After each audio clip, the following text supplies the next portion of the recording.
இருந்தாங்க. நம்ம படிக்கலன்னா வந்து அத நம்ம வந்து ஒத்துக்கணும். எனக்கு வந்து எல்லாம் தெரியும் அப்படிலாம் இருக்கக்கூடாது. அதுக்கப்புறம் வந்து நமக்கு வந்து ஹேண்ட் ரைட்டிங் சரியில்ல அப்படின்னா வந்து யார் சொல்றதையும் கேட்கக்கூடாது. நமக்கே தோணும் நம்மளுடைய ஹேண்ட் ரைட்டிங் வந்து சரியில்ல. நம்ம பக்கத்துல உள்ளவங்க வந்து நல்லா எழுதுறாங்க. அதே மாரி நம்ம எழுதணும் அப்படின்னா வந்து டீச்சர்ட்ட வந்து அதுக்கு வந்து டீச்சர்ட்ட வந்து அத வந்து கேட்டுக்கணும் அப்படின்னு சார் வந்து சொல்லியிருந்தாங்க.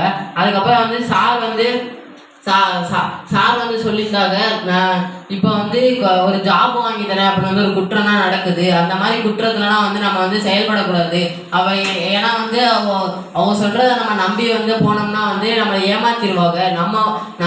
நம்ம உழைப்புல தான் வந்து நமக்கு வந்து ஒரு வேலை கிடைக்கும் அப்படின்னு வந்து சார் வந்து சொல்லியிருந்தாங்க. சார் சொன்னது வந்து எனக்கு ரொம்ப பிடிச்சிருந்துச்சு. சாருக்கு நன்றி சொல்லிக்கிறேன். நன்றி. அதனினும் முயற்சிதன் மெய்வர்த்த கூலி தரும்.